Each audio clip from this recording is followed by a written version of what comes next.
안녕하세요. 우리 8.15 모니터 시청자 여러분, 저는 박현상입니다. 오늘 8.15 모니터 찐시황 오늘 7월 20일자 방송을 시작해 보도록 할게요. 제가 화요일날 매일 혼자 진행을 하다가 오랜만에 제가 꼭 뵙고 싶었었던 우리 게스트분을 만나게 되었습니다. 정말로 이게 저도 이제 방송 생활을 많이 하다 보면은 어떤 분이랑 하는 게 좋고 나쁘고가 있거든요. 그런데 오늘은 진짜 두근거리면서 왔어요. 그래서 어떤 시황을 제가 듣고 공부를 할지에 대해서 기대를 하고 왔고요. 오늘 시장은 조금 뭐 거래소 일부, 코스닥 일부 좀 조정 혹은 밀리는 듯한 모습 보였는데 일단 그래도 해볼만 했던 것 같습니다. 우리 김대준 대표님, 네. 잘 지내셨습니까? 안녕하십니까. 예, 반갑습니다. 반갑습니다. 그 박사님, 네. 제가 아까 오늘 처음 뵙는 것 같은데 네네. 자리에 앉았을 때 이제 궁금한 게 하나 있었는데 이 팔목에 이렇게 묵주인가요? 아니면 뭐 그 건강팔찌인가요? 뭐 염주입니다. 염주인가요? 예. 왜냐면 우리가 주식 투자하면서 네.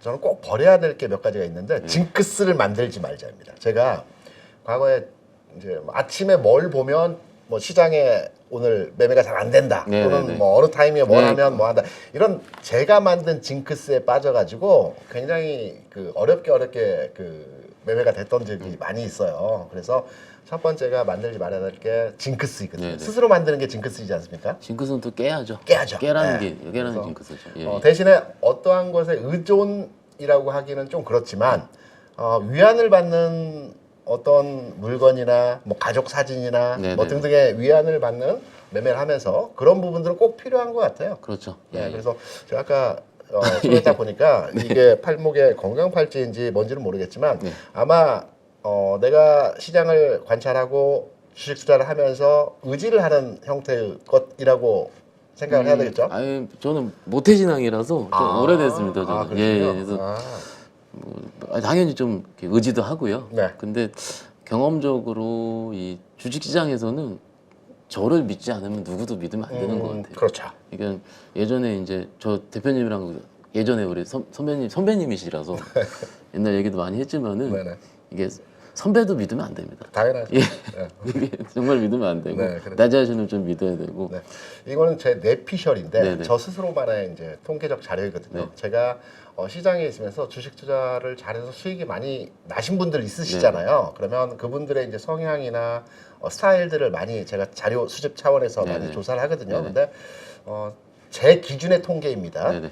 종교가 있으신 분들이 이 시장에서 수익을 나신 분들이 꽤 많습니다. 그런가요? 무교보다 저는 무교입니다. 근데 특정 종교가 아니고요. 다양한데 종교를 가지신 분들이 왜 많을까라고 이제 나름 생각을 해봤는데 제가 내린 결론은 한 주간 동안 열심히 매매하고 또 매매가 잘 안 됐을 수도 있잖아요. 그러면 일요일 또는 뭐 특정일에 가서 회계라고 할 건 없고요. 어떤 정화죠. 그렇죠. 정화를 시키면서 다음 주에 대해서 다시 재도전하는 이런 형태로 진행해서 종교를 가지신 분들이 이 시장에서 우월하게 성과를 낸 분들이 많다라는 게 제 스스로의 아니 뭐 충분히 그렇게 내용인 추론 것 가능할 것 같습니다. 같아요. 네네네, 예, 그런 예. 것 같고 뭐 우리가 앞에 서서 있었는데요. 시장 어떻게 판단하십니까? 시장 우리 이게 박 지금 사장님의 고견을 저도 한번 듣고 싶어가지고 일단 네. 지금은 해볼 만한 건 맞아요. 예, 사실은 현장 분위기가 그렇다는 거죠.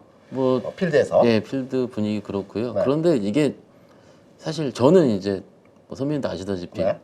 치열하게 사타팔었다를 하고 있지 않습니까? 그렇죠. 예, 그런데 그거를 안 하시는 분들이 많아요. 개인 투자자분들. 무슨 얘기냐면 그냥 예전에 사실은 과거에 네. 그 코로나 이후에 어떤 약간의 센세이션 유튜브가 우리 8.15 모니터를 포함해서 좋은 종목을 사서 두면은 수익이 많이 난다라는 네. 공부를 해서 학습 그런 효과. 학습 효과가 있었죠. 네. 그런데 그게 깨진 지가 한 1년이 넘었죠. 1년 반 정도. 그렇죠. 지금 코리아 증시의 주도주는 한 달에 한 번씩 주도 섹터가 바뀌기도 하고요. 그러면 과거에 생각했던 것처럼 내가 매매를 안 하고 그냥 밑에서 두면 네. 그냥 계속 소외되는. 아, 그리고 특히 지금 시장 자체가 특히 더 소외가 되는. 왜냐면은 안 쳐다보면 줄줄 흐르거든요. 네. 그러면 지금 특히 이제 어제도 그랬고 지난주도 그렇고 코스닥이 1.7% 올랐는데 네. 하락 종목이 1000 종목이 넘는 그렇죠. 기이한 현상들이 계속 나타나고 있고 네네. 그거는 쏠림이다. 네. 쏠림이고 그 쏠림을 내가 타느냐 안 타느냐에 따라서 네. 지금 시장에서는 수익률이 판가름 나고요. 네. 아마도 지수는 계속 이럴 것 같습니다. 야, 오늘 잘 만난 것 같습니다. 저하고 관점이 완전히 반대편입니다. 아, 그런가요? 저도 물론 이제 증권회사 필드에 있는 직원들이 트레이딩을 이제 격렬하게 하지 않습니까? 매매도 잘하고 시장을 잘 보는데 저는 과거에 이제 현장에 있을 때도 주로 바이앤홀딩 전략으로 가져가는 형태에서의 그 매매를 주로 하는 네네. 스타일이거든요. 그래서 다른 편에 있는 형태의 매매를 하시고 시장을 바라보는 분들에 대해서 네. 제가 또 이렇게 취할 건 취하고 제가 또 부족한 분들은 또 여기서 덜어내고 가고 저도 배워야죠. 네네 예. 그런 상황에 대해서 이제 오늘 참 좋은 자리인 것 같은데 시장은 계속 순환한다. 그리고 쏠림 현상이 앞으로 좀 더 진행되는 형태로의 모습이 나타날 것이다. 이런 부분에 대해서 현장 분위기를 말씀해 주신 것 같은데 제가 보는 관점 한번 시장에 대해서 말씀을 드려보게 되면 제가 이제 목요일 금요일 시장에 대해서 말씀을 드리고 목요일은 이제 전체 시황에 대해서 한번 훑어드리고요. 금요일에 이제 종목 위주로 해서 이제 말씀을 드립니다. 그래서 이미 이제 이전 시간 저희 목요일에 애청하시는 분들 같은 경우는 전체 시장의 밑그림, 얼개에 대해서는 제가 많이 말씀을 드렸기 때문에 큰 그림에 대해서는 이제 대략적인 부분에 대해서 저희 애청자분들은 다 숙지하고 계신다는 판단되고요. 짧은 그림, 이제 단기간 일주일 또는 뭐 3, 4일 내에서의 시장 동향과 흐름을 이제 한번 체크해 드리게 되면 지금 제가 준비한 자료 요 부분입니다. 이 자료는 이제 제가 9시 반에 이제 그 교육도 하고 전체 시장에 대한 브리핑을 하면서 관련된 내용들을 이제 설명드린 내용인데요. 잠시만요. 지금 보시게 되면 그 9시 반이기 때문에 종가상의 흐름과는 조금 다릅니다. 종가상이 다르지만 전 두 가지 시나리오로의 시장 흐름이 단기 구간에서의 흐름이 진행될 거라고 판단하고 있습니다. 일단 오늘 기준으로 해서 단기 바닥권이 딱 들어왔습니다. 그래서 반등은 어차피 A 시나리오이든 B 시나리오이든 단기 반등 시점에 딱 들어왔고요. 그래서 시장 반등을 주는 자리에 딱 들어왔습니다. 그럼 반등 이후에 이게 고점을 뚫고 쭉 뻗어나간 장인지 아니면 휩소 장세에서 속임수 과정에서 반등 과정인지 이 부분을 이제 체크해야 되거든요. 지금 1차로의 반등은 오늘 나왔고요. 종가상으로 보면 아마 종가에 마이너스 8포인트로 빼긴 했지만 장중에 뭐 그 플러스권대에서의 지수를 유지하면서 반등 흐름을 만들어냈죠. 그러면 저는 이제 시장을 판단할 때 일단 A 시나리오에 대한 부분을 판단할 때는 조정 마무리됐다. 지수는 다시 쭉쭉쭉 뻗어가는 시장에서의 모습이 나타날 것이다. 단 2620포인트 근처에서는 잠깐 흔들림의 과정이 있기 때문에 우리가 주식을 살 때는 이때 사야 된다. 2620포인트 한 단계 조금 올라가서 그러니까 2620포인트면 아마 요 앞자리에서의 고점 부근에서의 상황이 될 것 같습니다. 요때 이제 출렁출렁 하겠죠. 장중 조정일 수도 있고 종가상의 조정일 수도 있지만 여기서 한번 출렁이면서 흔들림의 매물소화 과정 거치고 나서 쭉 다시 뻗어가는 장. 이때 당연히 대형주겠죠. 지수를 고점 돌파하면서 시장 끌고 할 때는 대형주입니다. 대형주 내에서 종목을 판단해 보게 되면 뭐 대략 사람들은 투자자들은 삼성전자, 하이닉스 뭐 등등등의 얘기를 말씀하시는데 제가 보는 이번 장에서 흐름을 끌고 갈 수 있는 대형주 첫 번째로 가는 종목은 LG화학이 아닐까라는 판단에서 LG가 미리 빠졌었죠. 네네 종목을 보고 있고요. 물론 순환하면서 올라가기 때문에 순서는 차 있겠지만 대형주가 한다면 LG화학 정도가 흐름을 만들어갈 수 있을 것이다. 요게 A 시나리오의 형태의 시장입니다. 단기 구간에서. 그리고 B 시나리오가 있습니다. B 시나리오는 뭐냐면 우리나라 마찬가지로 미국도 이제 실적 발표에 대한 기업 영향에 대한 지수 흐름들이 많이 움직여줄 겁니다. 그래서 오늘 반등이 마무리된 것은 아니고요. 뭐 내일 그러니까 금요일장까지 반등 흐름이 나타난 이후에 한 번 더 제낍니다. 제끼는데 좀 아픈 제낌의 조정이 나타날 수가 있겠죠. 예, 아픈 제낌일 때는 다 빠지죠. 미국이 좀 빠지고 뭐 크게 그렇겠죠. 하겠죠. 그리고 우리도 거기에 대한 영향을 받고 그리고 이 B 시나리오인데요. 일시적인 반등이 하루 이틀 정도 진행된 이후에 한 차례 충격파 그리고 이때는 지수가 2,560포인트 요 부분까지 내려가면서 전체적으로 종목이 빠졌을 때 이때가 찬스입니다. 이때가 찬스이고 마찬가지로 이때에도 대형주를 사야 된다는 측면에서 시장을 판단하고 있습니다. 저는 개인적으로 시장을 판단할 때 A 시나리오보다는 B 시나리오에 대한 약간의 무게 중심을 두고 다음 주 시장 상황에서 한 차례 그 출렁임의 충격파가 있는 흐름에서 시장이 나타날 가능성이 좀 더 높다.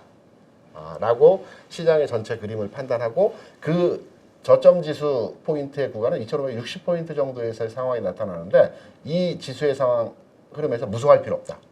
오히려 가는 그림이니까. 공격적인 예, 예. 부분으로의 시장 접근을 해야 되는 구간이다. 요게 이제 짧은 구간에서 다음 주 상황까지의 흐름에서 시장의 전체 밑그림 요렇게 진행될 가능성이 있다라는 측면으로의 저는 시장을 바라보고 있습니다. 그럼 제가 좀 여쭤봐도 될까요, 네네. 대표님? 그러면 2560을 가려면 미국이 깨져야 될 거고 그렇죠. 어떤 트리거가 미국을 좀 깨지게 할까요? 오늘 새벽에 그 미국에서 장 마감 이후에 넷플릭스 테슬라가 실적 발표했죠. 네. 5시 이후에 5시에 실적 발표를 했고 6시 어닝콜 네, 해서 맞습니다. 전망치에 대한 네. 그 부분에 네, 네. 그 내용이 있었습니다. 근데 선물 지수를 보게 되면 5시에서 6시 구간까지의 나스닥 선물 지수는 그냥 평이하게 맞아요. 플랫하게 움직였습니다. 네, 네. 안 빠졌습니다. 네, 네. 실적 맞습니다. 발표 이후에 네네. 주가 빠진 것은 이 어닝콜에서 앞으로 전망치에 대해서 투자자들이 그렇게 긍정적으로 판단을 하지 않았기 때문에 나스닥 선물 지수가 한 100포인트 빠졌다가 뭐 거기서 왔다 갔다 하고 이후에 확인을 안 해봤지만 그 흐름이 나타났거든요. 그러면 미국에서 발표되는 기업들이 이제 순차적으로 계속 발표가 있을 겁니다. 다음 네, 주에도. 네, 네. 그러면 우리가 1분기 미국 기업에 대한 평가를 했을 때 저점 찍고 지수가 올라갔죠. 이때 실적이 좋아서 미국의 기업들이 미국의 지수가 올라간 것이 아니고요. 네. 2분기 이후에는 시장 전체적인 전망에 기업들의 호전된 상황에 그 가능성을 두고 1분기에 지수가 올라간 거거든요. 1분기에 실적이 좋았던 게 아닙니다. 4월에 발표된 실적이. 실적이 안 좋았는데 2분기부터 좋아질 것이다라는 가능성에 무게중심을 두고 시장이 올라왔거든요. 근데 2분기 실적을 딱 발표했는데 물론 넷플릭스하고 테슬라가 실제적으로 실적이 나쁘진 않았습니다. 단 넷플릭스 같은 경우는 우리가 공유 아이디를 제안을 했죠. 이 공유 아이디 제안에 대해서 수익성이 늘어나야 되는데 실제 수익 가입자는 좀 늘어났지만 수익성이 그렇게 개선되지 않았어요. 생각보다 가이던스 충족을 못했죠. 테슬라도 넷플릭스는. 가격 인하를 네. 했기 때문에 매출이 폭발적으로 증가를 했어야 되는데 이 매출 증가율이 폭발적으로 증가하지 않았습니다. 네. 실제 회사들이 정책적으로 추진한 방향이 일단은 확인되지 않았다는 네, 거죠. 이 부분. 그러면 우리가 이제 일단 넷플릭스와 테슬라에 대한 기업 가치에 대한 흐름들을 평가로의 시장에서 판단을 했지만 이 부분이 다음 주에도 실적이 발표되는 기업들에 대해서 그렇게 만만하게 시장에서 평가하는 내용으로서의 반응을 하지 않을 것이다 라는 측면으로의 시장 영향도가 있기 때문에 이 과정에서 앞서 말씀드린 2560포인트 정도 선까지 한 차례 충격파가 영향을 받을 것이다. 네. 다만 다음 주 그리고 8월로 넘어가는 과정에서 시장은 돌아나갈 겁니다. 어차피 내려갔다 올라가느냐 그냥 올라가느냐 요 차이에서의 상황인 거고요. 다음 주 조정 과정에서의 영향도는 이러한 부분들의 흐름으로 우리 시장의 어떤 그 지수 하락의 일부 조정 나타날 수 있다. 이렇게 판단하고 시기적으로 보면은 그러면 실적 발표에서 일부 실망 매물이 쏟아질 수 있고 미국에서 그렇죠. 그리고 아마도 FMC가 있을 테니까 중간에 25일에 있죠. 그러면 FMC 한 다음에 그걸 보고 나서 확인을 한다는 걸로 보면 될까요? 만약에 빠진다는 전제가 있으면. 그러니까 이게- FMC라고 말씀하신 게 네. 26일, 25일 네네. 맞습니다. 네네. 맞습니다. 그때 이제 있는데 그게 이제 터닝 포인트의 기점이죠. 네. 어차피 이번 그 FMC 회의에서는 인상하겠죠. 하겠죠. 무조건 네, 하겠죠. 90%니까 네. 하겠죠. 예. 한다라고 보고 있는데 우리가 이제 기업 실적도 어닝콜이 있지만 FMC도 그 인상을 하고 나서 파월 의장이 기자회견에 대한 전망치에 대한 부분으로 시장이 평가를 하죠. 네. 그러면 파월 의장은 계속적으로 시장에 대해서 그 약간 부정적인 금리 인상 올해 2번 상황에서의 흐름들을 연준 위원들과 같이 계속 언급했습니다. 그렇죠. 그렇죠. 예. 파월 의장이 갑자기 스탠스를 바꾸지 않을 겁니다. 원래 그 금리 정책을 추진하는 고집이 너무 세요. 네, 재정 담당자들은 그 스탠스를 바로 바꾸지 않습니다. 그러면 최근에서의 그 우리가 주요하게 판단되는 금리 수준 같은 경우는 미국이 3.79% 수준으로 안정돼 있고요. 다만 미국이 의도하는 달러 강세 상황에서의 흐름들이 최근에 약세로 급격하게 반전됐거든요. 미국에서 달러 약세를 용인하지 않습니다. 타이밍을 보고 있거든요. 약세에서 강세로 리바운딩을 시키는 자리를 아마 그 이번 FOMC 회의 전 메시지를 계속 내겠죠. 그 부분에서의 진행에서 흐름에 바뀌는 요 과정이 나타날 수 있다라고 이렇게 판단이 되죠. 사실은 이게 대표님 말씀 굉장히 중요한 게 네. 대부분 분들이 지금 주식이 가고 있는 걸 못 잡아서 언제 살까 이걸 고민하고 계시거든요. 아, 종목 간에 좀 다르죠. 그렇죠. 네. 그런데 뭐 어찌됐든 지금 오늘은 반도체 소부장이 굉장히 셌습니다. 네. 그래서 그것들을 잡아야 되는데 네. 지금이라도 쫓아가야 될지. 네. 최근에 HBM 관련주들 지금 난리도 아니거든요. 네네. 지금. 그러니까는 언제 잡아야 될지. 저도 하루 종일 고민을 하는 거예요. 항상. 그거가 시장이 떨어져서 네. 시장이 떨어질 때 당연히 떨어지겠죠. 그 종목들도. 그런데 세게 떨어질 때는 그 종목도 같이 하락을 할 텐데 그렇죠.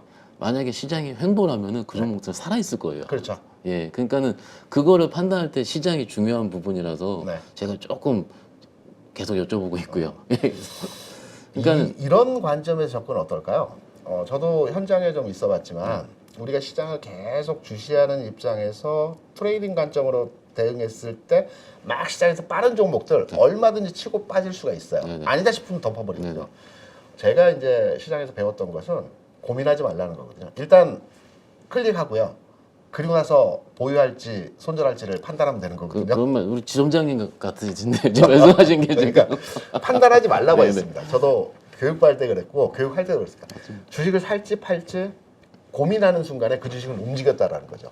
일단 사고 맞습니다. 손절할지 가져갈지 요거를 이제 결정하면 되는 건데 현장에 있으면서 능동적으로 시장 대응이 가능하다면 지금 막 움직이는 종목들에 대해서 얼마든지 트레이딩 가능합니다. 그러면 거기에 대한 변동성을 활용해서 수익률이 단기간 내에 극대화되죠.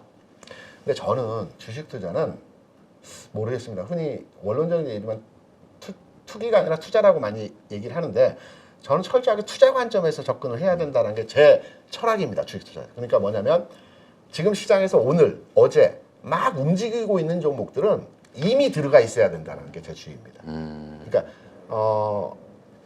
시장에 계속 들여다볼 수 있는 사람들 가능하죠. 근데 이게 종목이라는 게 언젠가는 꺾이지 않습니까? 대부분 제가 이제 상담을 하고 컨설팅을 하고 그분들의 애로사항을 얘기했을 때 대부분 고민이 매도 자리 못 잡는 겁니다. 매수는 잘한다라는 겁니다. 본인들이. 매도를 못 한다는 거거든요. 본인들이 의사결정을 해서 매매를 할 때. 그렇다고 한다면 움직이는 종목? 뭐 나는 단기 매매 측면으로의 접근을 하겠다. 물론 가능하죠. 네. 한 번, 두 번 가능하지만 주식 투자는 정말 나에게 운은 딱 3번까지만 옵니다. 운이 좋아서 들어갔고 운이 좋아서 잘 팔았어요. 3번까지는 그 나의 그 행운이 오게 되는데 철저하게 주식에 대한 경험치와 자기만의 기준이 없다라고 하면 4번째부터 큰 손실을 볼 수 있거든요. 그래서 저는 변동성이 있는 종목들에 대한 투자는 일반 개인 투자자라고 한다라면 그렇게 저는 지향하는 부분에서의 매매 습관이나 내용이 아니다라고 생각을 근데 합니다. 죄송한데 네. 요즘은 많이 들어오셨어요. 매매하시는 분들이. 아, 그런가요? 엄청 들어오셨어요. 이 이제 매매하는 볼륨 바뀌니까. 보면은 네. 그래서 이제 저도 계속 통화를 하니까 네네. 들어보면은 오늘 뭐 예를 들어 HBM 5개 중에 뭐가 먼저 들 것 같냐라든지 네네. 그런 거를 직접 잘 질문을 하세요. 오. 개인 투자자분들께서. 공부를 많이 하셨다는 거네요. 그러니까 근데 저희 815 채팅창도 보더라도 네네. 보시면은 이제 그런 좀 약간은 끼 있는 종목들이죠. 어떻게 보면 네네. 그런 것들을 아 내가 타점을 잘못 이걸 얘기를 많이 하시더라고요. 저도 네. 보니까는 그래서 뭐 저는 둘 다 해야 될 것 같아요. 대표님 말씀하신 대로 좀 쉬고 좀 길게 보는 투자. 근데 제가 계속 좀 궁금한 게 뭐냐면 네네. 말씀해 주시죠. 조정을 저도- 받잖아요. 네. 조정을 받아요. 네. 대표님 시나리오대로 네. 받으면은 2,560에서 진입을 하잖아요. 그렇죠. 하는데 거기서 뭘 진입할지 내가 어떻게 판단하는 그거 기준 좀 있는가가 좀 궁금해요. 지수를 끌고 가는 건 제가 말씀드린 대형주니까 네. 네네. 대형주에서 LG화학이라고 네네. 제가 말씀드렸지 않습니까? 네네. LG화학이 첫 번째로 치고 나가는 종목이 될 것 같고 네네. 대형주 내에서 순환은 항상 동일합니다. 네. 반도체, 전기전자, 자동차 순으로 갑니다. 항상 반도체, 이차 전지는 전기전자, 자동차. 자동차. 2차 전지는 그로스에서 움직입니다. 그러니까 맞아요. 모든 네. 구간에 있어서 2차 전지 완성 셀 종목들 그로스로 움직이고 그 바깥 부분에 있어서 순환의 대형주 그 순서는 반도체, 전기전자, 자동차고요. 이 이유가 뭐냐면 그냥 제가 경험한 내용이 아니고요. 반도체는 시장 내에서 한 120개 종목 되고 지수 관여 비중도가 27% 됩니다. 삼성내 하이닉스뿐만 아니고 나머지 종목들을 네네. 지수 운용 네네. 시가총액을 보더니 한 27% 정도 되거든요. 그 다음 높은 게 전기전자거든요. 전기전자를 그 디스플레이 포함해서 한 110개, 120개 정도 되거든요. 이게 이제 지수 관여 비중이 높습니다. 그러니까 지수를 바닥에서 펌핑 작용해서 딱 올려칠 때 반도체가 먼저 가야 됩니다. 그리고 바톤은 비슷한 이제 보통 우리가 후공정이나 뭐 DDR 이 움직이게 되면 PCB도 움직이거든요. 이렇게 바톤이 딱 넘어가는 거거든요. 그리고 나서 자동차가 지수 관여 비중이 가장 낮거든요. 그리고 대신에 기관의 펀드에 가장 많이 편입이 되어 있습니다. 자동차는 환율 올라가는 날 세게 움직이더라고요. 보니까 이제. 아, 그렇죠. 뭐 예, 여러 가지 요즘은 그 그러더라고요. 관여도에 있어서 예, 예. 환율 상황도 많이 민감하게 움직이는 상황들이죠. 그래서 지수 흐름에서 2,560포인트에서 리바운딩이 나올 때 어떤 종목이냐라고 판단을 하면 관련 종목들 작은 것들도 많이 움직이겠지만 네. 1차적으로는 요 종목 위주로의 흐름이 먼저 진행되죠. 지수가 바닥지고 리바운딩이 세게 나올 때는 딱 대형주만 움직입니다. 맞아요. 아, 그거 되게 답답해요. 중소형들 그렇죠. 있으면은. 네. 대형주만 움직이고 이때는 외국인이 삽니다. 네네, 맞습니다. 시총상위 종목. 예, 예. 기관은 두 번째 전기전자가 움직일 때부터 삽니다. 이 흐름이 달라서 이제 저는 지수 관점으로 놓고 볼 때 종목 순환의 흐름을 그렇게 잡거든요. 그리고 나서 이게 후공정이든 DDR5든 아니면 PCB든 뭐 등등의 아니면 자동차 부품이든 뭐 이런 섹터로 이제 접근을 하는 형태로 진행을 합니다. 네. 예, 매매할 때 꼭 참고해서 하겠습니다, 제가. 예, 아, 다음 무슨 주도 궁금해가지고 네네네. 좀 자세히 여쭤봤고요. 시장은 대략적인 흐름은 정리해 보면 박사님은 이제 다음 주 상황에서도 순환매 성격의 쏠림 현상이 진행이 되고 계속적으로 지금과 같은 장 성격에서의 상황이 나타날 것이다.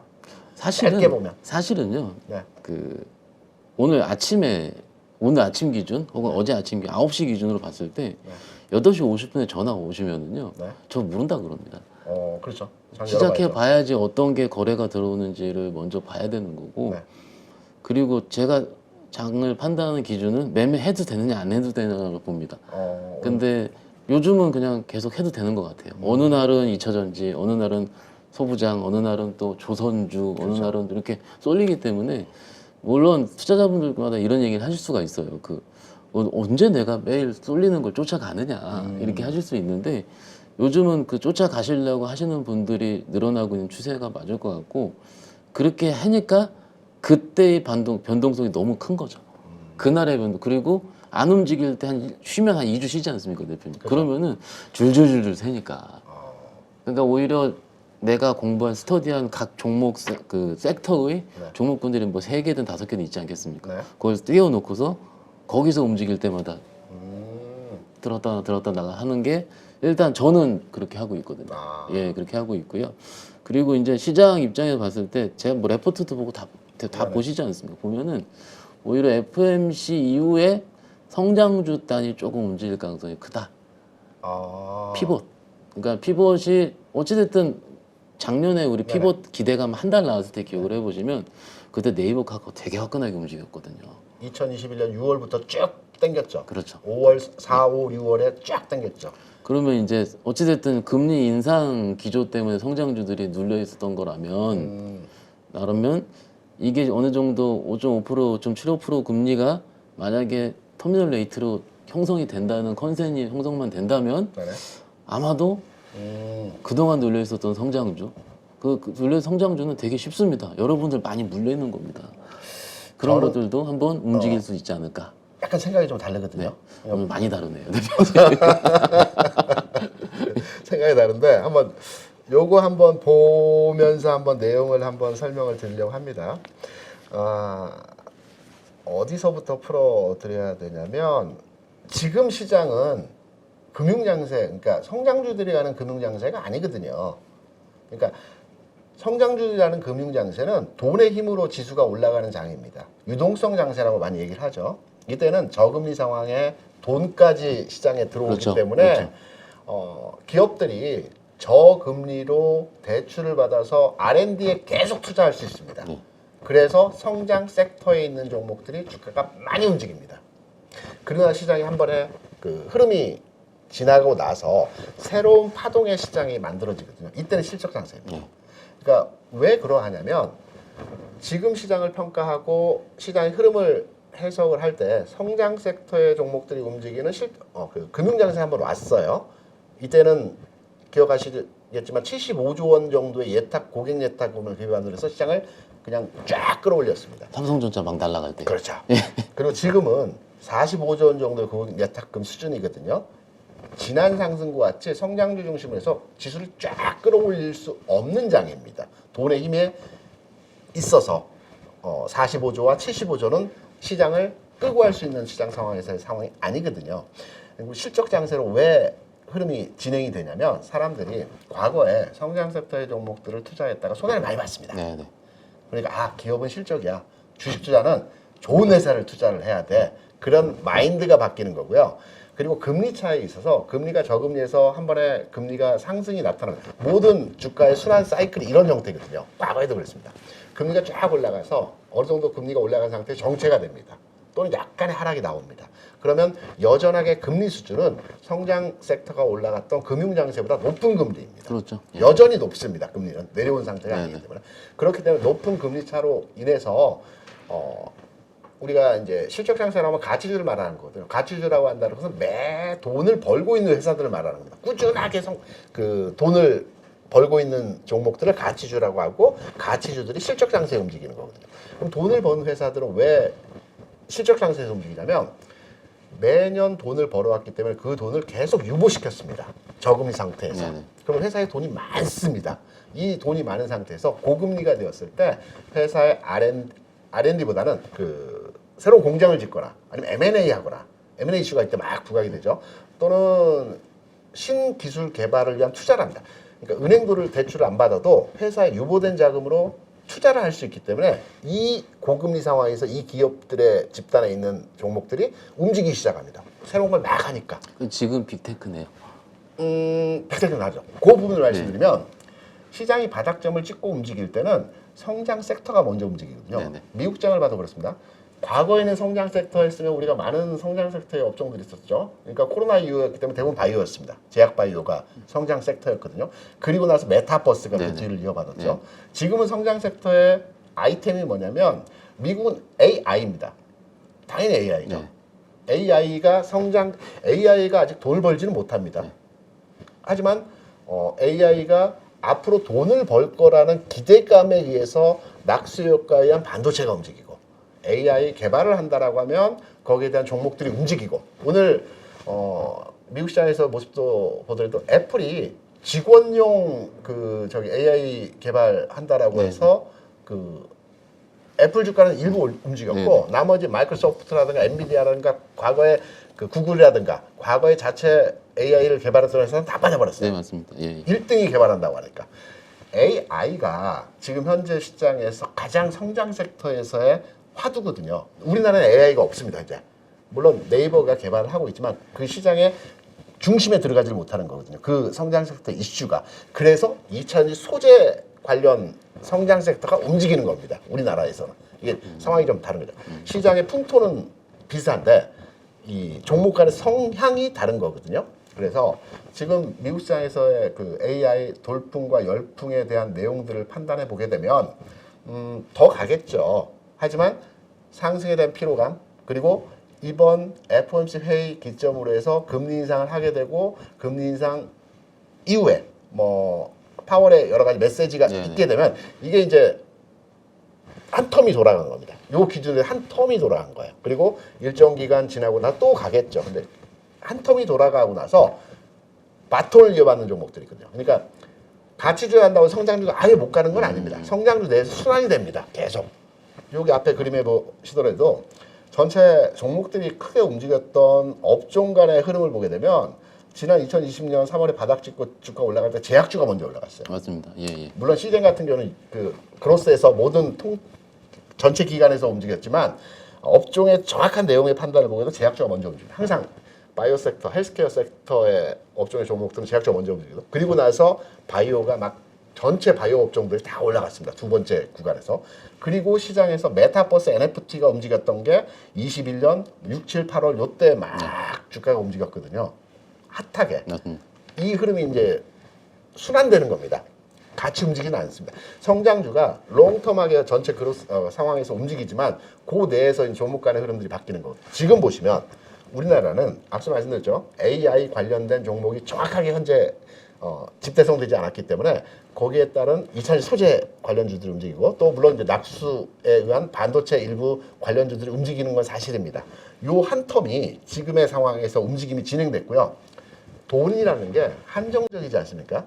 이 돈 한정된 돈들이 일시에 어느 섹터에 싹 들어갔다가 또 일시에 빠져서 또 다른 섹터를 찾아갑니다. 이 과정입니다. 한없이 끌고 가지는 않습니다. 굉장히 쏠림이 심합니다. 심합니다. 예. 요 내에서의 이 턴오버 과정이 2차전지나 뭐 반도체나 어떤 등등의 최근 내에서 우리나라에서 형성된 성장 섹터에서의 종목들이 움직였다라고 한다면 요 텀이 바뀌는 구간에서의 흐름들이 이제 FOMC나 현 시점 구간에서의 흐름으로 전환이 되는 과정이거든요. 그래서 저는 나는 성장 섹터에 대해서 변동성이 있는 종목군 중심으로 해서 매매를 하겠다라고 한다면 앞서 모두에 이제 우리가 같이 얘기했던 것처럼 오늘 어제 막 움직였던 종목들 장중 변동성을 위해서 치고 받고 하는 매매 물론 좋죠. 긍정적으로 저도 예전에 단타나 단기 매매 많이 했으니까 짜릿하죠. 네, 재밌죠. 재밌습니다. 손맛이 있죠. 손맛 아주 그냥 짜릿합니다. 이 하루 종일 이제 마우스에 손 올리고 있으면 땀이 흥건하게 아무튼 뭐 그런데 짜릿하죠. 근데 이게 제가 이제 프랍데스크에도 좀 있었는데 그 굉장히 치열하게 하셨겠네요. 네, 매매 이제 뭐 파생 상품을 오래 했으니까 전국의 파생 상품입니다. 국내 해외 다 해서 FX까지 짜릿짜릿한데 진짜 그 프랍에서 또는 자기가 매매를 할 때 이제 그 나이 영역대를 보게 되면 30대 중반에서 40초까지는 아주 다이내믹한 매매에 최적화됩니다. 그런데 40 중반이 넘어가잖아요. 네네. 그러니까 나이가 들면 매매를 못 한다는 게 아니고 집중력이 떨어집니다.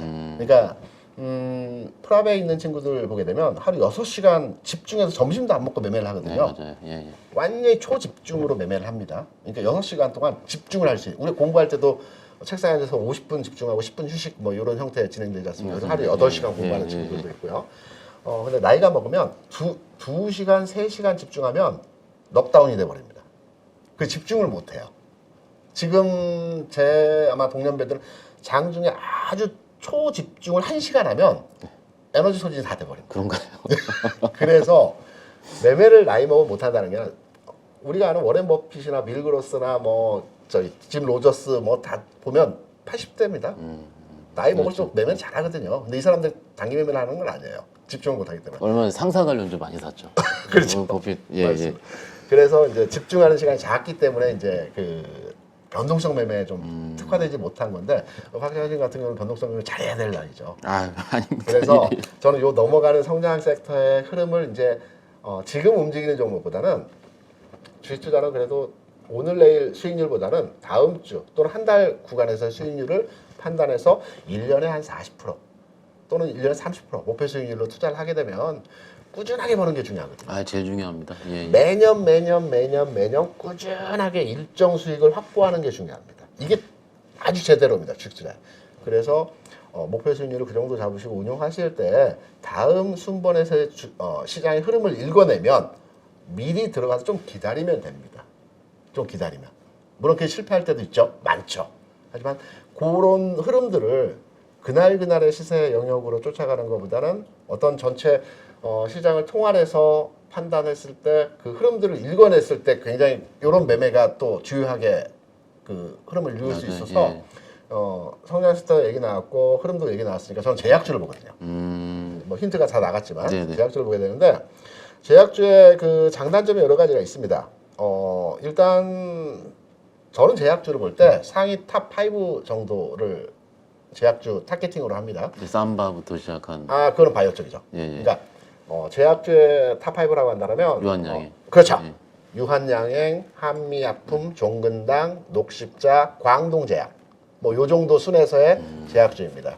뭐 삼바나 SK 바이오사이언스 같은 거는 또 다른 섹터이죠. 셀트리온 같은 건 또 다른 섹터. 이게 이제 두 번째 상승 바이오 섹터로 분류하는 게 조금 가까울 겁니다. 그 주가의 네네. 그 습성이 이제 제약주는 요 패턴인데 제약주는 일단 거래가 잘 안 됩니다. 이제 불 받아서 올라갈 때 거래가 많이 되는데 통상적으로 거래가 하루에 5만 주 내외입니다. 그래서 지금 관련해서 내용을 한번 말씀드리려고 하는데 자연스럽게 넘어갔기 때문에 네네. 미국에서 이제 미국 시장을 보게 되면 제가 앞서 미국 시장에서 AI 테마가 최근에 움직였던 흐름들이라고 말씀드렸죠. 네네네. 그런데 미국 시장에서 이 시장의 내용적 측면에서 흐름이 조금씩 바뀌고 있어요. 지금 보시면 헬스케어, 그러니까 미국에서 지난 20년, 30년 동안 가장 강하게 시세 선도를 했던 게 헬스케어 업종입니다. 맞습니다. 예. 영원한 강자거든요. 존슨앤존슨. 그렇죠. 중간에 뭐 최근에 이제 애플 뭐 등등등이 뭐 이렇게 기술주들이 움직이긴 하지만 25년, 30년을 걸쳐서 가장 강하게 시세 흐름을 선도하는 건 헬스케어입니다. 지금 유나이트 헬스크 그룹이 뭐 보험사도 가지고 있고 제약사도 가지고 있고 뭐 등등등 많은 이 회사들을 가지고 있는 그룹입니다. 헬스케어의 대표적인 기업이거든요. 주가 상황을 롱텀하게 이제 월봉 상황으로 이렇게 보면 요 흐름이고요. 짧게 보면 최근에서 보면 딱 바닥 찍고 흐름 자체가 딱 변화하는 모습입니다. 아직 완전하게 확정되진 않았지만 관심 종목에 끼워 넣어야 되겠는데 라고 판단할 수 있는 흐름에서의 최근 2, 3일 동안의 주가 움직임에서의 모습을 보여주고 있습니다. 그러면 힘의 이동이 바뀌고 있는 거거든요. 아직 바뀌지는 않았습니다. AI에서 헬스케어, 그러니까 바이오 섹터, 제약 섹터로 조금씩 바뀌고 있는 흐름의 물이 진화되고 있거든요. 관련한 이제 대표 종목의 미국 상위 이제 제약주 내용입니다. 존슨앤존슨을 보게 되더라도 삼중 바닥형이죠. 바닥 딱 찍고 움직이는 거고요. 두 번째 이제 그 시총이 큰 일라이 릴리 같은 경우도 이미 3월 이후에 많이 올라왔습니다. 제약주 중에 가장 하나거든요. 에브비라는 이제 제약사 보더라도 바닥권에서 소외주였거든요. 제약업종이 바닥권에서 딱 모양 만들어가고 있습니다. 지금 국내 봐야 되겠죠. 그럼 국내가 어떤지 이게 이제 10대 제약사거든요. 유한양행 녹십자, 종근당, 한미약품, 광동제약 이 순위입니다. 근데 제약업의 실적 발표가 8월 초입니다. 네네. 미국도 그렇고 우리나라도 그렇고. 근데 제약업종은 실적 좋아요. 네. 항상 좋았습니다. 항상 좋고 아까 유나이트 헬스 그룹이 60분기 배당일 겁니다. 네. 분기상으로 61분기인가 60분기인가 계속 배당을 하는 회사예요. 그냥 계속 돈을 벌고 있다는 거죠. 제약사들 실적 좋습니다. 여기 보시면 올해 2분기 실적은 아니고요. 2021년 대비해서 2022년 그 발표된 내용의 이제 그 매출 계속 이제 10% 수준으로 다 성장했다는 거고요. 최근에 나온 이제 기업 뉴스들 한번 쭉 우리가 서치를 해보면 많은 건 아니지만 제약업에 대한 긍정적인 뉴스들이 많이 나와요. 물론 오늘은 부정적인 뉴스 있습니다. 담합에서 공정위에서 뭐 과징금 때렸다는 내용이 있습니다. 일상적으로 많이 맞습니다. 그건 많이 얘기하시더라고요. 예. 많이 맞는데 그건 많이 맞기 때문에 크게 그 부분이 악재는 아니고요. 지금 보시면 이제 어제 아마 나왔던 내용 같고 오늘 어제 그제 최근에 2, 3일 내에 나왔던 이제 뉴스 중에서 뭐 10대 제약사 중 뭐 한미약품에 대한 긍정적인 뉴스가 있었고요. 또 유한양행, 저는 유한양행을 회사도 좋지만 굉장히 사회적 기업으로서 평가를 높게 합니다. 왜냐하면 최근에 유한양은 유일한 박사가 설립한 회사죠. 사회적 기업이고요. 최근에 그 폐암 치료제에 대한 유한양의 신약이 있습니다. 31호 우리나라 신약이거든요. 우리나라 신약 얘기 나오면 또 한참 해야 되는데. 그거 밤새야 됩니다. 숫자 때문에. 다음에 밤새시죠. 네, 다음에 밤새. 유한양행이 이제 이번에 그 폐암 치료제 신약에 대해서 그 보험 수가 적용이 안 됩니다. 그래서 유한양에서는 이 폐암 환자, 불치병, 난치병 환자들한테 우리는 7천만 원 정도 들거든요. 이 신약을 투여받으려면 무상으로 제공하겠다. 보험이 적용될 때까지. 그리고 또 하나 오늘 나온 뉴스가 있죠. 뭐냐면 유한양행 직원들 대상으로 해서 출산하면 한 명당 1,000만 원을 줍니다. 좋은 기업이네요.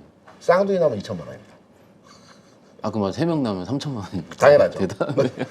지금 500만 원을 줬는데 8월부터 1,000만 원 인상을 했습니다. 그래요? 굉장히 사회적 기업이죠. 그래서 궁극으로 유한양행을 제가 말씀드리려고 하는 건데 거래량도 많이 됩니다. 유한양행 10한 뭐 4, 5만 주 되거든요. 평균 거래량이.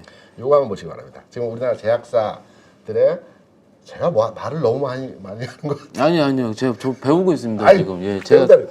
현장의 분위기나 필드에서의 그 다이나믹한 매매는 우리 박 차장님 완전히 월등하고요. 저는 그냥 흐름. 아니 그러니까 전체. 지금 솔직히 뭐 제 관점에서 좀 말씀드리자면 네.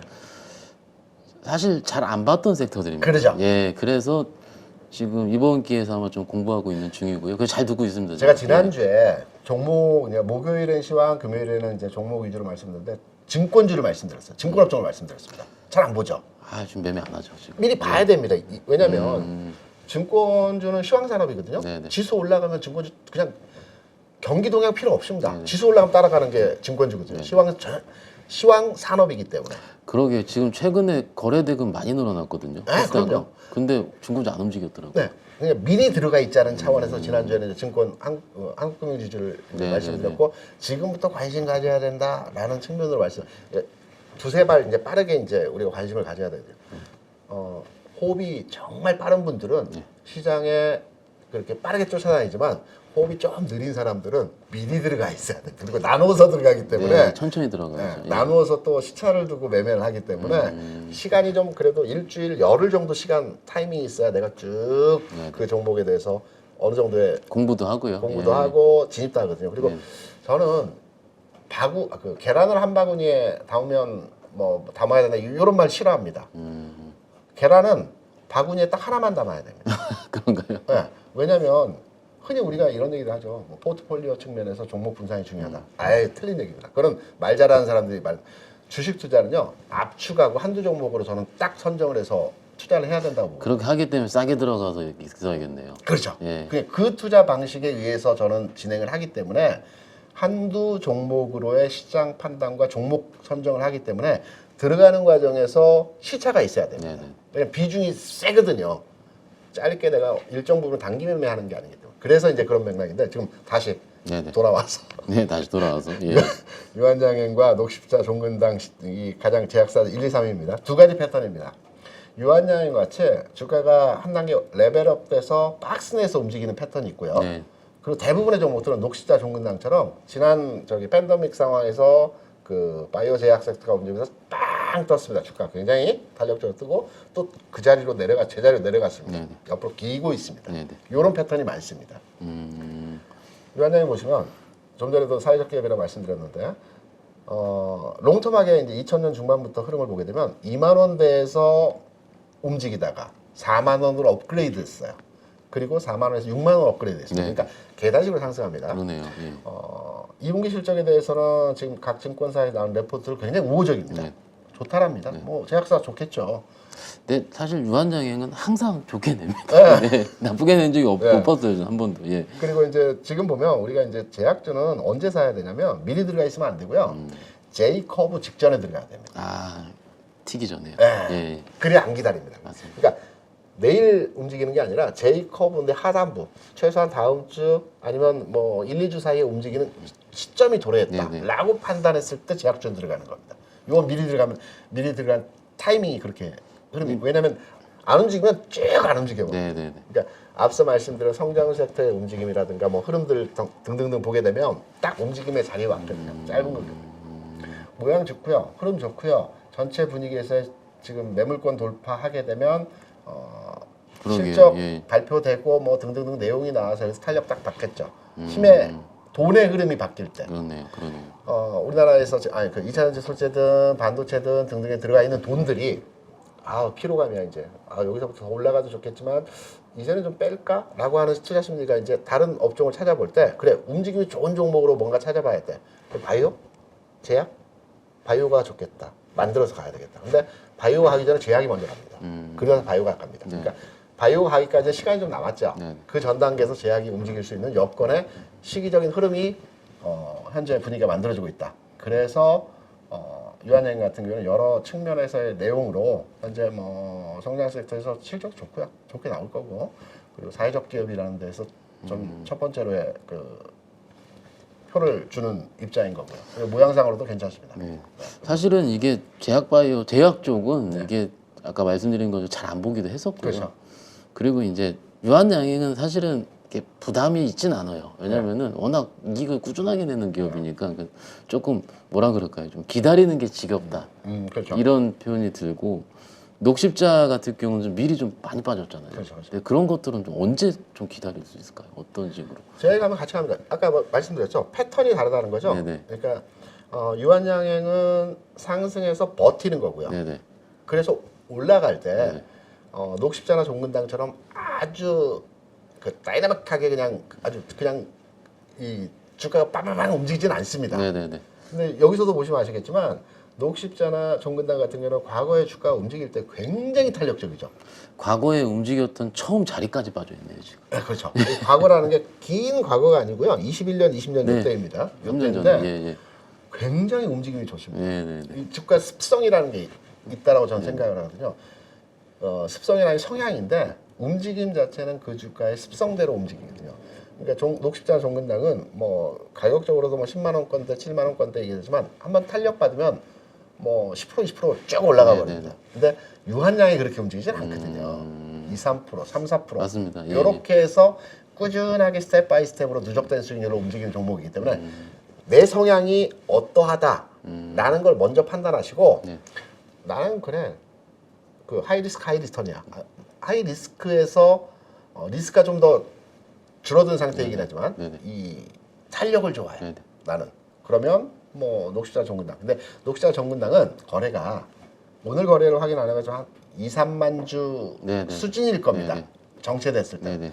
유한양이 한 15만 주 거래가 네네. 됩니다. 그래서 들어갈 때 조금 산다라면 관계없지만 내가 수량을 좀 확보해야 되겠다라고 하면 좀 어렵습니다. 네, 맞습니다. 현재의 예, 거래량 예, 수준에서 매매를 한다라고 한다면 그래서 저는 유한양에 대해서 거래량도 어느 정도 밑받침되고 뭐 전체 수익률 측면에서도 좀 약간은 타 제약에 무거울 수 있지만 뭐 긍정적으로 판단한다 이렇게 내용을 해석하고 있죠. 그럼 이제 제가 좀 정리를 하자면 네네.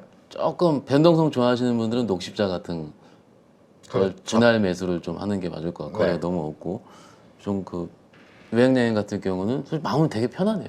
그렇죠. 예, 그리고 제이커브도 들어가기 제가 보기 직전 같고 네네. 그러니까는 굉장히 자리 좋아 보이고 네네. 좋은 것 같습니다. 근데 최근에 한 이틀 전인가요? 한 월요일부터 이제 슬슬 바이오 해보자라는 이게 좀 현장에서 그런 분위기가 나오네. 이게 종목이 움직이니까 해보자라는 게 좀 나오더라고요. 오. 그 대표적인 게 당뇨병 치료제, 당뇨병 베이스된 뭐 혈당 치료제, 혈당 그런 것들을 먼저 마이센스, 펩트론 이런 것들이 그냥 움직이는 수준이 아니고 네, 어떤가요? 저 예. 바이오 섹터의 종목들은 지금 제 거 한번 네. 제 화면 좀 보여주시겠어요? 제가 이런 걸 배우려고 하는 겁니다. 지금. 지금 네. 세게 움직여요. 차트 보시면. 펩트론 네. 저 보시면 시장을 다 그 모니터링할 수가 없어가지고 네. 와 이런 것들이 지금 유행사만 움직이죠. 유행사. 그리고 동훈하나텍. 개별 이슈로 움직였나 봅니다. 그러니까 세 개가 다 포함된 게 대부분 당뇨병에 베이스돼 가지고 이런 식으로 지금 이게 지금 한 달 만에 10,000원에서 지금 50,000원 찍었으니까 5배예요. 이런 것들은. 그러니까는 사실은 지금 잡진 못하죠. 그렇죠. 잡진 못하는데 조금 요런 그 센 것들이 네. 막상 바이오를 제약을 말씀하셨는데 여기서 좀 아이디어를 얻으면 될 것 같아요. 대표님 아이디어 중에서도 왜냐면은 바이오가 안 움직였거든요. 제약적으로 진짜 안 움직였습니다. 4년 빠졌어, 4년. 바이오는요, 제가 보기에. 그러니까는 한번 발현이 된다면은 세게 발현이 되고 저는 이렇게 생각을 하거든요. 경험적으로 과거에 크게 움직였던 것들은 잘 안 움직여요. 그 얘기를 지금 차트를 보면 제가 얘기한 네네. 겁니다. 과거에 히트했던 종목들 그러니까 아까 펩트론도 유사 형태이고요. 그리고 펩트론보다는 그 동훈 아나텍 예. 과거에 안 움직였던 종목입니다. 네네. 시세 흐름을 선도하지 못했던 종목 이제 움직이는 거거든요. 그런 패턴의 종목들. 그러니까는 조금은 과거에 이제 그러니까 이게 좀 약간 희망 고문이 될 수 있을까 미리 말씀을 드리는데 이게 여러분들 물린 종목이 안 움직인다 이런 말씀이 아니고 네. 새로운 시세는 어떻게 보면 새로운 곳에서 나오니까 그렇죠. 같은 바이오 같은 제약 안에서도 그렇죠, 그렇죠. 저는 그 말씀을 좀 드리고 싶고요. 오늘 시장에서 특징은 또 뭐냐면 요즘 공매도가 공매도 쇼커버 당하는 종목들 쇼커버링? 예. 환매수 들어오는 과정에서 그렇죠. 네. 그 에코프로 그룹이 대부분이고 어. 그런데 어제부터 LNF 그래도 양극재 많이 아실 텐데 네. LNF가 쇼커버가 세게 들어와요. 거래소로 이전 이슈도 있고 이전을 뭐 공시로는 네. 이전을 고려 중이나 결론난 것은 없다고. 그렇죠. 에코프로 그룹은 고려하고 있지 않다라고 어제 나오기도 했고요. 쇼커버링이 또 이슈네요. 예. 그래서 혹시라도 그런 뭔가 이제 좀 종목들을 찾으실 때 네. 그 잔고가 높은 종목들을 찾는 것도 방법이 될 것 같고요. 대형주 내에서도 최근에 움직이는 종목들 보면 삼성전자기, LG전자가 갑자기 네. 일간 중에서 네네. 5% 6%씩 쫙쫙 움직이는 네네네. 경우가 있거든요. 네네. 아무런 이슈가 없습니다. 네, 이것도 비슷한 형태에서 롱숏이 들어왔거나 쇼커버링이 들어온 상태에서 전기가 그래, 삼성전기 그랬고요. 네네. 예, 얼마 전에 삼성 SDS도 그랬고요. 네, 대형주 지금 내에서 그런 형태를 정말로 나타납니다. 뜬금포로 빡 움직여요. 정말. 네. 그런 경우도 있는데 공매도에나 쇼커버링. 그럼 현재 공매도가 많은 종목들 한번 잘 봐야 되겠네요. 제가 그걸 좀 뽑아봤는데요. 네. 제가 뽑은 게 아니고 네. 이건 좀 말씀드리고 싶은데 거래소 홈페이지 들어가면은 TLX에 예, 나오나요? 들어가면 여기 통계 시스템 들어갈 수 있고요. 네. 거기서 공매도 통계에 들어갈 수 있는 시스템이 있습니다. 거기서 개별 종목 공매도 잔고를 쳐서 네. 여기서 소팅하면 되거든요. 그냥 눌러보면은요. 거래소만 먼저 볼게요. 주성이 엊그제 강했던 게 공매도 수량이 많아서 뭐 그럴 수도 그랬나요? 있을 것 같습니다. 오. 잘은 모르겠는데 일단 여기서 비중을 누르면 이렇게 이건 시가총액 대비해서 공매도가 얼마 잔고가 있는 거. 혹은 시가총액이 아니고 잔고 금액만 따로 소팅을 할 수가 있죠. 거래소 제일 높은 거는 LG 엔솔이 될 거고 네. 포스퓨처엠이 될 텐데 그거보다는 시총 대비해서 높은 것들이 좀 더 많이 쳐져 있는 거죠, 공매도가. 그렇죠. 그러면 롯데강원개발은 좀 빼야 될 거. 얘는 한 3년 내내 롯데강원개발 계속 그랬으니까 빼도록 하고 거래소는 이런 순으로 두산피오셀, 호텔신라 이런 순으로 있고요. 코스닥의 경우는 아까 대표님께서 잠깐 코스닥이 말씀하신 쇼커버링이 잘 나오겠죠. 하면은 제가 비중으로 볼게요. 네. 주성엔진은 2등입니다. 그래서 휴마시스가 1등, NK맥스 이런 식으로 에코프로 HN이 어제 오늘 급등이 크게 나왔죠. 그러네요. 차트 한번 볼까요? 에코프로 HN. 바이오니아도 며칠 전에 세게 움직이는 것 같던데. 맞습니다. 예. 에코프로 HN을 이런 식으로 지금 정말 뭐 에코프로 가니까 왜 이렇게 안 가느냐라고 생각할 수도 있어요. 사실은. 그런데 결국은 어제 거래량이 이렇게 세게 들어오면서 그러네요. 이렇게 고가를 만들어냈던 걸 봤을 때 네. 물론 지금부터는 위험하죠. 이미 네. 떴으니까. 그렇죠. 그런데 뭔가 투자 아이디어로 생각하신다면은 내가 공부한 종목이 공매도 비중이 높다 싶으면은 그 중에서 신고가 위치라든지 그런 위치에 오게 되면 여기서 그 외국인이 들어올 때는 이건 쇼커보다 이런 식으로 생각하는 것도 그러면 그때는 개인적으로 뭘 해야 되냐면 네. 불을 타야 돼요. 애덕. 네, 그렇죠. 왜냐면은 그 기존에 공부해서 밑으로 사놨다 치겠습니다. 저는 대표님 방법이 굉장히 좋다고 저 오늘 매우 많이 배웠어요, 대표님. 그런데 거기서 이제 조금 수익률을 극대화하기 위한 현장의 전략은 네네. 여기서 위에서 신고가가 나와서 거래가 터질 때는 네. 애드업을 해가지고 거기서 수익을 비중이 작을 거지 않겠어요? 네. 근데 올라와서 더 사면은 이 비중이 높아지면 수익 극대화가 되죠. 제가 많이 쓰는 방법이에요. 예, 그게 제가 보기엔 가장 왔던 것 같아요. 네네. 그래서 그거가 최근에 오늘도 LNF가 사실은 LNF도 굉장히 무거웠거든요. 안 움직이고 그랬는데 LNF 잠깐 보시면은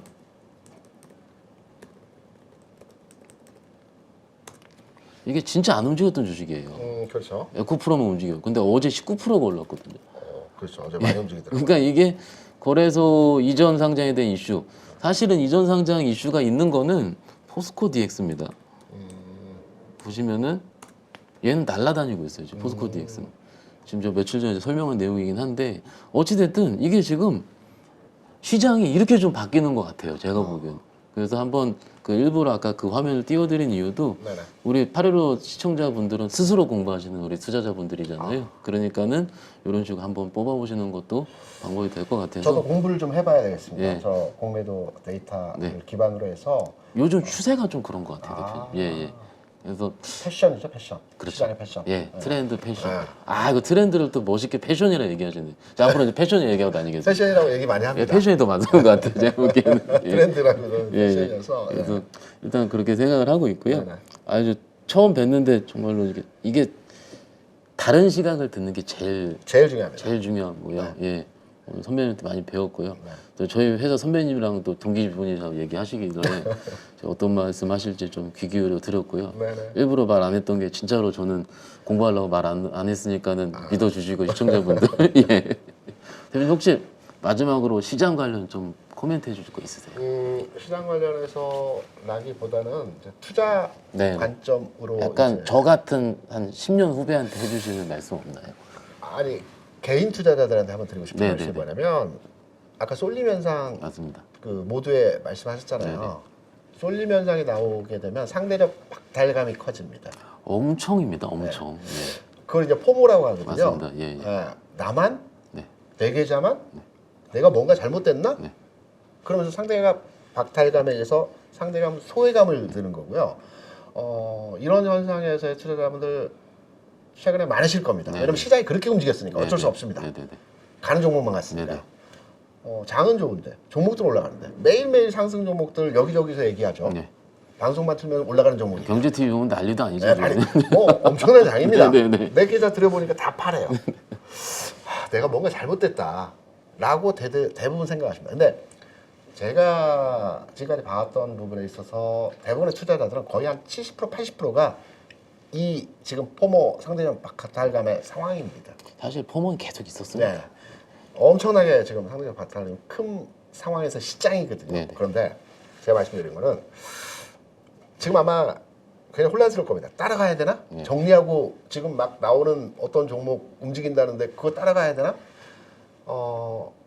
사람이 한번 이 격하게 표현하셔서 돌아버릴 때가 있거든요.